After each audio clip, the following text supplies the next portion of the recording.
नमस्कार दोस्तों, पीसीएस गुरुजी में आपका स्वागत है।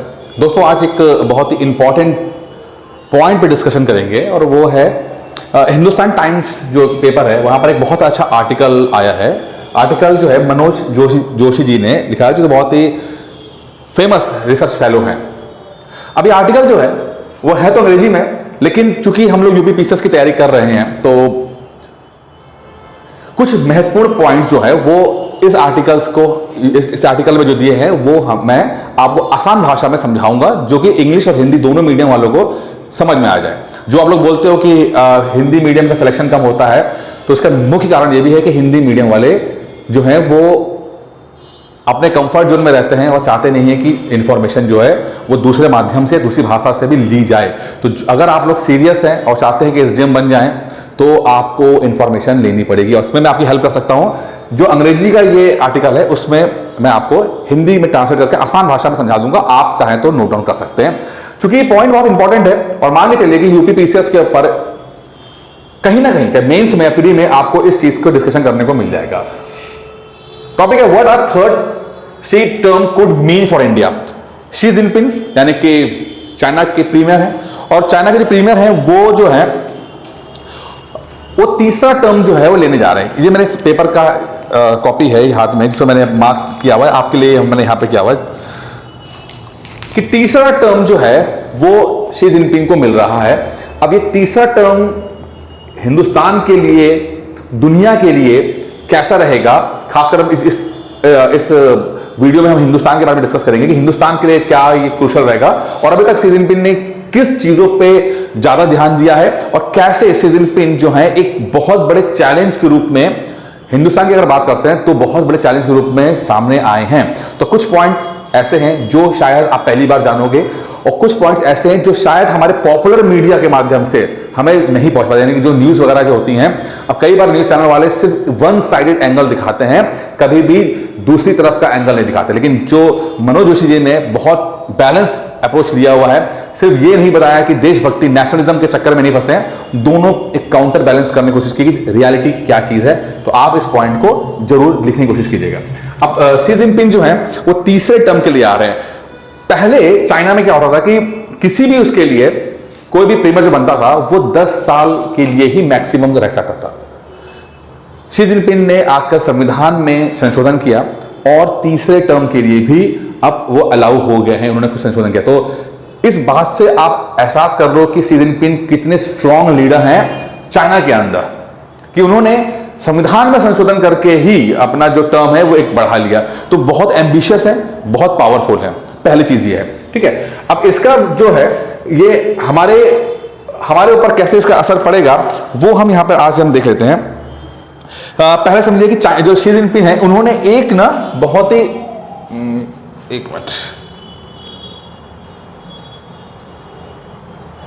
एक बहुत ही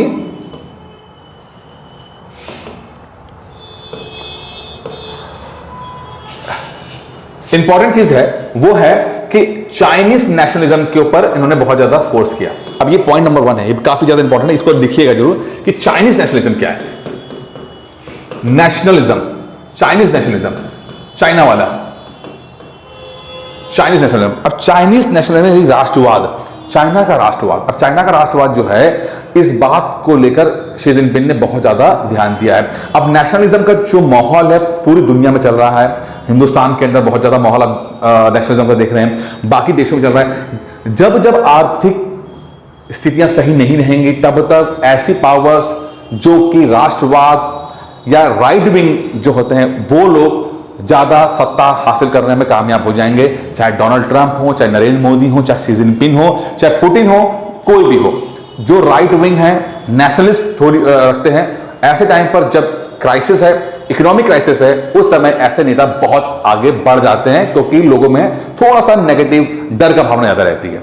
अब चूंकि किसी भी देश में अगर किसी लोगों को आपको अपने कंट्रोल में रखना है तो राष्ट्रवाद एक बहुत ही बड़ा टूल बन जाता है। ठीक, और समय समय पर हर नेता ने इसका इस्तेमाल कम या ज्यादा मात्रा में किया हुआ है। शी जिनपिंग ने भी सेम चाइनीज नेशनलिज्म की बात की है, चाइना के अंदर जो राष्ट्रवाद है उसको बढ़ावा देने की बात की है। ठीक है, साथ में वो कहते हैं कि Chinese dream of national rejuvenation, कि चाइना का एक ड्रीम है कि हम लोग उत्थान हो सके, हमारा उत्थान, ठीक है, उत्थान जो है वो बहुत जरूरी है। तो चाइना का ड्रीम है। अब बात करें नेशनलिज्म की बात हो रही है और वहां पर चाइनीज उत्थान यानी कि चाइना के उत्थान के बारे में बात कर रहा है, तो लोगों की भावनाओं को बढ़ावा देने के लिए ये ऐसा बात वो कर रहे हैं, ठीक है। अच्छा, अब इसके अंदर एक चीज आती है कि अब किया क्या, देखिए बड़ा इंटरेस्टिंग बात यह है कि इस बीच में इन्होंने जो थोड़ा बहुत बदलाव किया वो ये समझने वाला है कि क्या बदलाव किया है। इसको यहां पर समझते हैं इस बात को लेकर। मैं थोड़ा सा चौड़ा कर देता हूं उसको, बेहतर तरीके दिखाई देगा यहां के अंदर। इन्होंने क्या किया, जो सबसे डरावने वाली बात चाहता है हिंदुस्तान के लिए वो ये है कि इन्होंने पीएलए यानी कि पीपल्स लिबरेशन आर्मी जो है उसको ट्रांसफॉर्म किया एक होम डिफेंस पावर से लेकर एक एग्रेसिव पावर में। बहुत इंपॉर्टेंट है, क्या किया है, पीएलए को यानी कि चाइना की जो आर्मी है उसको चेंज किया, ट्रांसफॉर्म किया। कैसे ट्रांसफॉर्म किया, डिफेंसिव से एग्रेसिव, डिफेंसिव से एग्रेसिव। पहले इसमें क्या मतलब होता है कि पहले चाइना का जो आर्मी थी वो ये सोचती थी कि भैया बच लो, हमें बचना है, हमें कोई हम पे अटैक करेगा तो हमें करना, तो उनके पास हथियार भी वैसे ही थे, प्रोटेक्शन वाले, रोकथाम वाले। लेकिन शी जिनपिंग चूंकि बहुत एम्बिशियस हैं, उन्होंने इस बात पर ध्यान दिया कि पीएलए जो है वो अपना रूप चेंज करे और डिफेंसिव पावर से वो एग्रेसिव पावर के रूप में आती है। और कितनी एग्रेसिव आती है कि कम से कम दो बहुत महत्वपूर्ण जगह है वहां पर बेहतर परफॉर्म कर सके। एक है आपका इंडियन ओशन रीजन, जो कि यहां पर इंडिया और चाइना के बीच में मसला रहता है, वहां पर अमेरिका का भी रोल है, इंडियन ओशन रीजन, और दूसरा है पैसिफिक रीजन, ठीक है। तो इंडियन ओशन रीजन और पैसिफिक जो रीजन है वहां पर वो वेस्टर्न पैसिफिक पे जाकर वो बेहतर परफॉर्म कर सके, ऐसा पीएलए को शी जिनपिंग ने बेहतर बनाया है। और जो अपने आप में डरने वाली बात है इंडिया के पॉइंट ऑफ व्यू से, थोड़ा सा डरने का मतलब कंसर्न की बात है कि हाँ भाई, एक आपका बहुत बड़ा नेबर जो है वो एग्रेसिव एटीट्यूड को अपना रहा है, तो ये आपके लिए चिंता का विषय हो सकती है। उन्होंने एक बात बोली है कि ऑलरेडी एक बात जो एक मिनट थोड़ा सा एक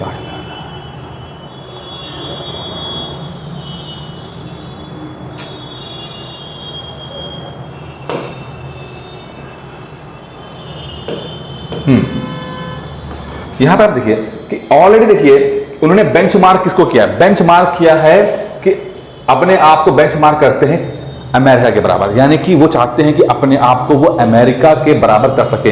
यानी कि अब उनके जो एम्बिशन है वो ग्लोबल एम्बिशन है। China no doubt economic super power है बट मिलिट्री सुपर पावर नहीं है, लेकिन अपने आप को बेंचमार्क कर रहा है अमेरिका के साथ कि भाई अमेरिका के बराबर हमें जाना है। इसलिए अपने आप को कह रहा है कि वर्ल्ड क्लास मिलिट्री बन जाने चाहते हैं 2049 तक। यानी कि जब China People's Republic of China का 100 साल पूरे होंगे, इनके आजादी के अमृत वर्ष जब होगा, तब तक वो अपने आप को वर्ल्ड क्लास मिलिट्री बनाने का, वर्ल्ड क्लास का मतलब यहां पर अमेरिका के बराबर आने का है। वर्ल्ड क्लास मिलिट्री का मतलब यहां पर यह है कि अपने आप को वर्ल्ड क्लास बना सकें, ठीक है। तो ये बहुत इंपॉर्टेंट फैसले हैं। चाइनीज नेशनलिज्म, चाइनीज पीएलए को डिफेंसिव से एग्रेसिव और 2049 तक वर्ल्ड क्लास यानी अमेरिका की तरह अपनी आर्मी कर लेने के लिए, ये बहुत इंपॉर्टेंट है। अब ये पॉइंट तो आपको समझ में आ रहे होंगे। अब शी जिनपिंग चूंकि महत्वपूर्ण लीडर रहे, तो क्यों रहे हैं आप इस बात से समझिए कि इन्होंने अपनी पॉलिसीज को लगातार बढ़ावा दिया पॉलिसीज को, रिगार्डलेस ऑफ कोरोना आया हो कि भाई कोरोना आ गया हो तो चुप हो जाएंगे, ऐसा कुछ नहीं हुआ। चाहे वो कोई मैटर रहा हो, जीरो कोविड का जमाना रहा हो, साउथ चाइना सी रहा हो या इंडियन बॉर्डर का रहा हो, कुछ भी रहा हो, अपनी पॉलिसीज को लगातार चाइना ने आगे बढ़ाया है। कोरोना आया हो या इकोनॉमिक स्लोडाउन आई हो, अमेरिका का प्रेशर आया हो, कुछ भी आया हो, लेकिन जो स्टैंड चाइना ले रहा था पहले से, उसको इसने कंटिन्यू किया है। ये शो करता है कि शी जिनपिंग थोड़ा सा एग्रेसिव है, डिटरमाइंड है और थोड़ा सा एक इंडिया के लिए चैलेंज देते हैं, ऐसा मनोज जोशी जी इस आर्टिकल में कह रहे हैं, ठीक है। अच्छा, अब यहां पर एक बात समझने वाली है कि इंडिया के पॉइंट ऑफ व्यू से जब बात करते हैं, ठीक है, इंडिया के पॉइंट ऑफ व्यू से बात करते हैं, कहां जाता है,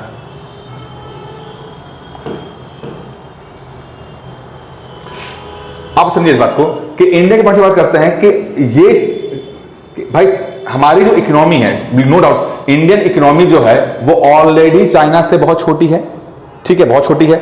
अगर जहां तक एक मोटा आंकड़ा ले लेते हैं, चाइना के पास कहते हैं ऐसा कहते हैं कि उनके रिजर्व लगभग 3000 बिलियन डॉलर के हैं, इंडिया के लगभग 600 बिलियन डॉलर के हैं, ठीक है। तो 5 गुना का बढ़ोतरी तो यहां देख पाते हैं। तो ये एक मोटा आंकड़ा है, इसमें और भी आंकड़े हैं लेकिन एक मोटा कह सकते हैं। तो इकोनॉमी बहुत बड़ी है। दूसरा जो पीएलए है वो भी इंडियन आर्मी से ज्यादा बेहतर स्थिति में है, पीएलए भी इंडियन आर्मी से बेहतर स्थिति में है, ऐसा मनोज जोशी जी कहते हैं अपने आर्टिकल के अंदर। और ये अपने आप में एक बड़ा चैलेंज है, क्योंकि जब हिमालयस बॉर्डर पे आते हैं तो वहां पर ये हमें एक बड़े चैलेंज के रूप में आता है, इसलिए हम इस चीज को अंडर एस्टिमेट नहीं कर सकते।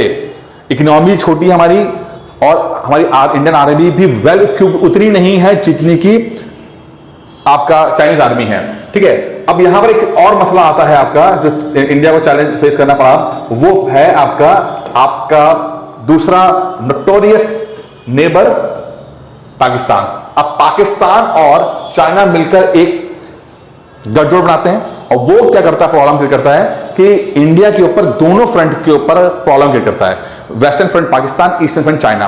तो दोनों फ्रंट पे जब इंडिया आर्मी को मिलता है तो साइनो इंडियन बॉर्डर जो है, ये सब चीजें, ये सब चैलेंज मिलती है। तो एक तो इंडियन आर्मी ऑलरेडी प्रेशर में रहती है, दो फ्रंट है, पाकिस्तान वो उसकी पाकिस्तान की इकोनॉमी कैसी भी रही हो, लेकिन पाकिस्तान की आर्मी एक प्रोफेशनल आर्मी है जो कि अच्छा खासा चैलेंज देती है। भले ही हमने को कई बार युद्ध में हराया है, बट स्टिल वो उनके पास एक वेल ऑर्गेनाइज्ड प्रोफेशनल आर्मी है। दूसरी तरफ आपका चाइना तो ऑलरेडी पीएलए, हम कह चुके हैं कि पीएलए के पास ज्यादा बेहतर इक्विपमेंट्स हैं, जहाज वगैरह सब हैं। नो डाउट इंडिया नंबर 1 है, बहुत बढ़िया है, बहुत स्थिति में अच्छी है, लेकिन जब आपके अगल बगल 2 वर्ल्ड क्लास आर्मियां होंगी तो आप प्रेशर में तो रहोगे, ठीक है। ये इंडिया का इसमें है, और ये चीजें बहुत ज्यादा प्रॉब्लम क्रिएट करती हैं। अच्छा, अब क्या हुआ, कुछ पर्सनल अटेंशन भी देते रहते हैं, जो कि इन चाइनीज पॉलिसी की क्या है, जो तिब्बत और तिब्बतन अफेयर है उस पे वो लगातार अपना पॉइंट रखा। यहां तक कि डोकलाम क्राइसिस 2017 में जो हुआ, उसके बाद भी चीजों को उन्होंने मेंटेन किया। तो तिब्बत और तिब्बत के मैटर, डोकलाम हुआ, यहां तक कि इतनी आसानी से इंडियन ट्रूप्स को जो है वो कार्रवाई नहीं करने दी है, जो भी था। यानी कि एक तो डोकलाम के पास जो भी पॉइंट्स थे वहां पर जिस तरह पहले इंडियन आर्मी फ्री मूवमेंट करती थी, अब वो फ्री मूवमेंट नहीं है। भारत सरकार कुछ भी बोले, लेकिन हाँ वहां पर कुछ तो चेंजेस हुए हैं, डोकलाम में कुछ चेंजेस हुए हैं। यही कारण है कि पिछले कुछ दिनों पहले आपका अखबार आया, खबर आई थी कि वहां पर इंडियन आर्मी और चाइनीज आर्मी में ये बात हो चुकी है कि दोनों अपने अपने जहां पर खड़े स्टैंड पॉइंट से पीछे जाएंगे, ठीक है। मतलब कि कुछ तो चेंज हुआ था, भारत सरकार ने इसको नहीं एक्सेप्ट किया, लेकिन कुछ तो हुआ था। दूसरी बात है, वहां पर उन्होंने एक अपना मिलिट्री बेस बहुत ज्यादा क्रिएट कर दिया है, डिफेंस फैसिलिटीज बहुत अच्छी बना दी है, एयर बेस बहुत अच्छा बना दिया है, तो ये अपने आप में बहुत ज्यादा है। दूसरा जो है, इंडियन फोर्सेस को कुछ पॉइंट्स पर अच्छा खासा कंट्रोल करना शुरू कर दिया है, कुछ पोजीशंस की हेर फेर हुई है, जैसे इंडियन आर्मी जो है थोड़ा प्रॉब्लम महसूस कर रही है आपका उधर। अब हुआ क्या था कि जैसे यहां पर एक चीज को समझना वाला है कि 1993 में शुरुआत हुई तो इंडिया ने साइन किया था चाइना के साथ एक कॉन्फिडेंस बिल्डिंग मेजर्स। अब ये शब्द बड़ा इंपॉर्टेंट आता है, कॉन्फिडेंस बिल्डिंग मेजर्स। यानी कि जब दो देशों के बीच में संबंध अच्छे नहीं हैं तो पहले तो एक दूसरे का भरोसा जीत सकें, तो इसके लिए एक कॉन्फिडेंस बिल्डिंग मेजर्स आते हैं।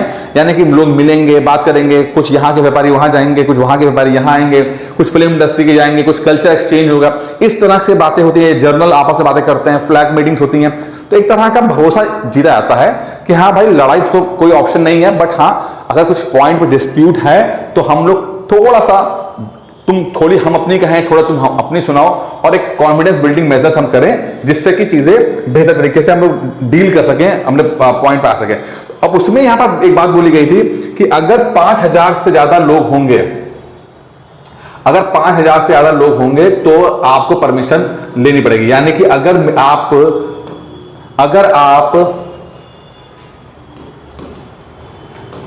5,000 लोगों की ट्रेनिंग करा रहे हो अपने बॉर्डर के पास, तो पहले आपको इन्फॉर्म करना पड़ेगा बगल के देश को। यानी कि अगर इंडिया 5,000 से ज्यादा लोग सैनिकों के साथ एक्सेस कर रही है तो इंडिया इन्फॉर्म करेगी चाइना को, और वही काम चाइना वाले करेंगे। लेकिन डोकलाम में क्या हुआ, चाइना ने कुछ भी ध्यान नहीं दिया, ना कॉन्फिडेंस बिल्डिंग मेजर का ध्यान दिया, ना इस इंफॉर्मेशन को आगे बढ़ाने की बात की इन्होंने। ठीक है, इससे क्या होता है, इससे ये शो करता है कि चाइनीज जो हैं वो थोड़े से एग्रेसिव ज्यादा हैं, उतना ज्यादा 90s की जो भी ट्रीटीज हैं, एग्रीमेंट्स हैं, उसको उस तरह से नहीं मान रहे जैसा उन्हें मानना चाहिए था। ठीक है, अब ये सब पॉइंट्स बहुत इंपॉर्टेंट आपके हो जाते हैं जब आप अपना मेंस के आंसर राइटिंग करते हो, जब आप मेंस लिखते हो। आप लोग बोलते हो कि आपके सिलेक्शन कैसे पाओगे, अरे भैया पहले इंफॉर्मेशन ले लो। जब तक आपको ऐसी गहरी बातें नहीं पता लगेंगी, आपकी आंसर्स की क्वालिटी नहीं बढ़ेगी। इसीलिए आप लोग थोड़ा सा गहराई में जाइए, ऑब्जेक्टिव वाले अप्रोच से बाहर निकलिए, थोड़ा एनालिटिकल अप्रोच अपनाने की कोशिश कीजिए। ठीक है। अच्छा, अब बाकी